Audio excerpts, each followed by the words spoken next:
Hello everyone. आमतौर पे हमें क्वांटम मैकेनिक्स को समझने में दिक्कत क्यों आती है? क्योंकि हम उसकी भाषा को आसानी से समझ नहीं पाते। अगर हम क्वांटम मैकेनिक्स की भाषा से जान पहचान कर लेंगे तो हमें क्वांटम मैकेनिक्स बहुत आसान लगेगा। जैसे कि अगर आपको मैथ्स अच्छा लगता है तो इसका मतलब ये है कि आप addition, subtraction, multiplication, division, differentiation, integration ऐसी चीज़ों में अच्छे हैं, क्योंकि ये सब मैथ्स की भाषा है। ऐसे ही आपको क्वांटम मैकेनिक्स में थोड़ी चीज़ें समझनी होंगी, जैसे कि वेव फंक्शन है, वेव फंक्शन की प्रॉपर्टीज, नॉर्मलाइजेशन क्या होता है, श्रोडिंगर इक्वेशन है। इसमें दो टाइप के श्रोडिंगर इक्वेशन है, एक है टाइम इंडिपेंडेंट और दूसरा है टाइम डिपेंडेंट। इसको आप अब तक जो फिजिक्स जानते हैं उसको यूज करके नहीं डिराइव कर सकते। ये इक्वेशन क्वांटम मैकेनिक्स का एक बेसिक प्रिंसिपल है। इसके साथ साथ और चीज़ें हैं जो आपको समझनी होंगी, जैसे कि प्रोबेबिलिटी डेंसिटी भी होती है, इसको भी समझना होगा।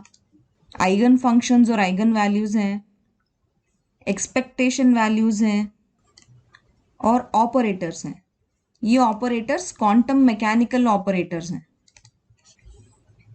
इन सब चीज़ों को अगर आप समझ जाएंगे तो आपको क्वांटम मैकेनिक्स आसान लगेगी।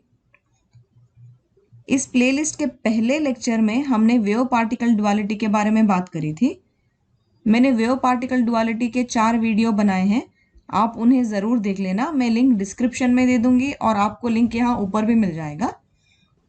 वेव पार्टिकल डुअलिटी के हिसाब से एक पार्टिकल या इलेक्ट्रॉन वेव की तरह बिहेव करता है।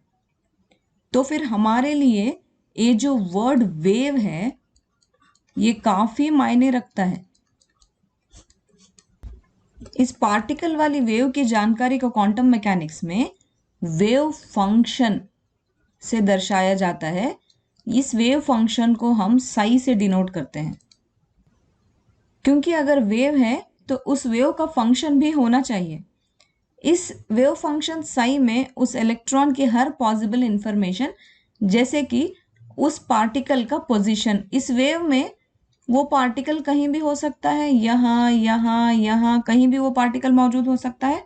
तो उस पार्टिकल का पोजीशन और उस वेव का मोमेंटम, ये दोनों चीजें इस वेव फंक्शन में होती हैं।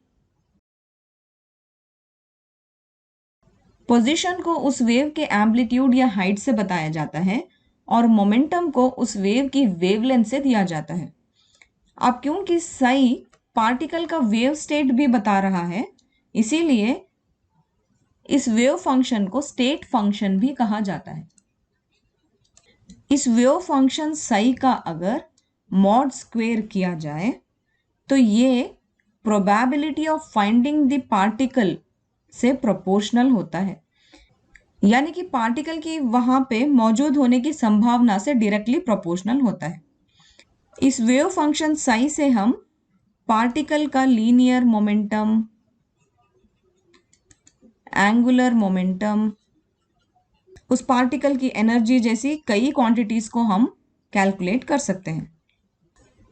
जैसे हम क्लासिकल मैकेनिक्स में एक वेव की इंटेंसिटी को उस वेव की एम्पलीट्यूड के स्क्वायर से पता करते हैं, वैसे ही क्वांटम मैकेनिक्स में हम एक पार्टिकल की डी ब्रॉय वेव में मौजूद होने की ज्यादातर संभावना वाली स्पेस को प्रोबेबिलिटी डेंसिटी कहते हैं, और ये प्रोबेबिलिटी डेंसिटी वेव फंक्शन का मॉड स्क्वायर होती है।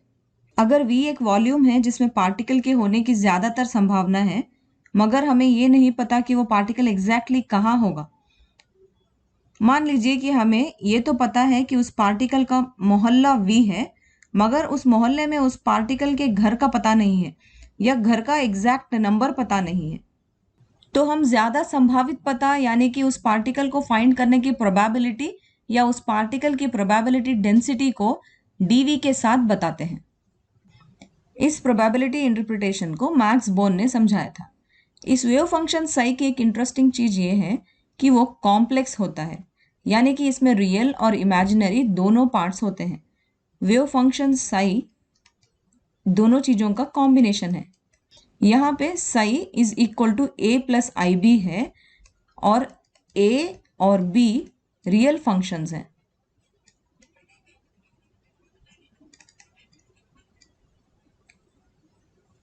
और ये जो आई है ये एक इमेजिनरी नंबर है। इस आई की वैल्यू रूट ऑफ -1 होती है। और ये जो प्रोबेबिलिटी डेंसिटी है जो कि इस वेव फंक्शन साई के मॉड स्क्वायर के बराबर है, ये हमेशा पॉजिटिव और रियल क्वांटिटी होती है।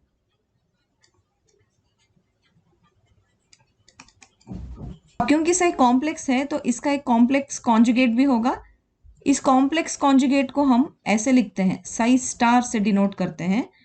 और क्योंकि psi a plus i b था, इसका conjugate a minus i b होगा। क्योंकि अगर i एक कॉम्प्लेक्स फंक्शन है तो उसका कॉम्प्लेक्स कॉन्जुगेट माइनस आई होगा। हमने ये कहा था कि प्रोबेबिलिटी डेंसिटी हमेशा पॉजिटिव और रियल होती है। हमने ये इसलिए कहा क्योंकि प्रोबेबिलिटी डेंसिटी साई का मॉड स्क्वायर है और ये हमें मिला है साई और साई स्टार को मल्टीप्लाई करने से। मतलब एक कॉम्प्लेक्स फंक्शन और उसके कॉम्प्लेक्स कॉन्जुगेट से हमें ये प्रोबेबिलिटी डेंसिटी मिली है। अब इसकी वैल्यूज हम सब्स्टिट्यूट करके अगर मल्टीप्लाई करेंगे तो ये हो जाएगा a plus i b into a minus i b. अब क्योंकि i is equal to root of -1 है तो आई स्क्वायर होगा square root of -1 whole square, या आई स्क्वायर मुझे मिलेगा एज -1। ठीक है, अब इसको अगर मैं मल्टीप्लाई करूंगी तो यहाँ पे a square minus i square b square मुझे मिलेगा। बट आई स्क्वायर तो -1 है, इसलिए मैं उसको अगर यहाँ पे सब्स्टिट्यूट करूंगी तो मुझे a square plus b square मिलेगा। अब ये हमें मिली है मॉड साई स्क्वायर की वैल्यू और ये है प्रोबेबिलिटी डेंसिटी। इसलिए मैंने कहा कि प्रोबेबिलिटी डेंसिटी पॉजिटिव और रियल है। ये पॉजिटिव भी है और इसमें कोई इमेजिनरी नंबर भी नहीं मौजूद है। अब इस वेव फंक्शन साई को साथ में लेके उस पार्टिकल के मोहल्ले में चलते हैं, क्योंकि ये वेव फंक्शन साई ही हमें उस पार्टिकल का पता बता सकता है। अब इस पार्टिकल को ढूंढने के लिए अब सारा मोहल्ला एक कर देते हैं, तो इसके लिए हमें प्रोबेबिलिटी डेंसिटी को इंटीग्रेट करना होगा। मतलब हमने तब से प्रोबेबिलिटी डेंसिटी को ऐसे लिखा था, मॉड साई स्क्वायर इनटू उस छोटे से वॉल्यूम डीवी को हम साथ में लेके चल रहे थे। अब हम इसको इंटीग्रेट करेंगे और इसको हम ट्रीट करेंगे 1 से। यूजुअली हम क्या करते हैं, हम s के लिए 1 को लिखते हैं और नो कहने के लिए हम 0 लिखते हैं। इवन हम इलेक्ट्रॉनिक्स में भी स्विच ऑन और स्विच ऑफ को 1 और 0 से हम इंडिकेट करते हैं। वैसे ही क्योंकि हम श्योर हैं कि वो पार्टिकल उस मोहल्ले में पक्का है, इसीलिए हम इसको यहाँ 1 लिख रहे हैं। अगर हम श्योर नहीं होते तो इसका कोई फिर मतलब ही नहीं होता, हम पार्टिकल को ढूंढ ही नहीं रहे होते उस मोहल्ले में। और अगर हमें मोहल्ले के बारे में ना पता हो के उस पार्टिकल के शहर के बारे में पता होता तो उसे ढूंढने के लिए हमें सारा शहर एक करना होता। तो हम उसको ऐसे लिखते, integral mod psi square dv equal to 1, और उसको हम लिमिट्स -∞ टू इन्फिनिटी देते। क्योंकि अब हम यहाँ पे शहर की बात कर रहे हैं तो शहर तो काफ़ी बड़ा होता है, इसीलिए हम उसे -∞ टू इन्फिनिटी की रेंज में रखेंगे। और यहाँ पे क्योंकि हम सिर्फ वॉल्यूम v की बात कर रहे थे तो हम उसे 0 टू v के लिमिट्स देंगे इंटीग्रेशन में। हम यहाँ पे integral -∞ to infinity mod psi square into dv is equal to 1 लिख के ये बता रहे हैं कि वो पार्टिकल उस शहर में कहीं तो होगा। हम उस पार्टिकल को चप्पे चप्पे में ढूंढ के कोने कोने से उसको हम बाहर निकालेंगे। इसीलिए हम उसका रेंज -∞ टू इन्फिनिटी तक दे रहे हैं। इसको जब ऐसे लिखते हैं तब इस वेव फंक्शन साई को नॉर्मलाइज्ड साई कहते हैं। अगर 1 की प्लेस में कोई कांस्टेंट होता तो हम उस कांस्टेंट को भी 1 से इक्वेट करते। इस प्रोसेस को नॉर्मलाइजेशन कहते हैं।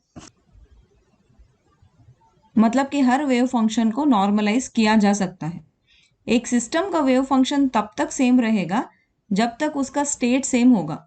अगर उस पार्टिकल का स्टेट चेंज होगा तो उस सिस्टम का वेव फंक्शन भी चेंज हो जाएगा। एक अच्छा वेव फंक्शन यानी कि एक वेल बिहेव्ड वेव फंक्शन वो होगा जिसकी ये प्रॉपर्टीज होंगी। पहली प्रॉपर्टी ये है कि Sai must be continuous and single valued. Wave function का कंटिन्यूअस होना बहुत ज़रूरी है। वेव फंक्शन कंटिन्यूअस है इसका मतलब ये है कि उसमें कोई ब्रेक नहीं है। कंटिन्यूअस फंक्शन वो होता है जिसको आप एक ही बार में बिना अपना पेन लिफ्ट करे ड्रॉ कर पाओ, जैसे कि ये फंक्शन है। Sai must be single valued everywhere. Sai का हर जगह पे सिंगल वैल्यूड होना बहुत जरूरी है। मान लेते हैं कि साई के पास एक से ज्यादा वैल्यूज हैं। ऐसा एक ग्राफ बना लेते हैं। वाई एक्सिस में फंक्शन को रखते हैं। अगर मेरे पास एक ऐसा वेव फंक्शन है जिसकी 3 वैल्यूज हैं, तो इसका मतलब ये होगा कि पार्टिकल एक ही टाइम पर 3 जगह मौजूद होने की प्रोबेबिलिटी है। ये कैसे हो सकता है कि पार्टिकल एक ही बार में 3 प्लेसेस में प्रेजेंट हो? ये तो नहीं हो सकता।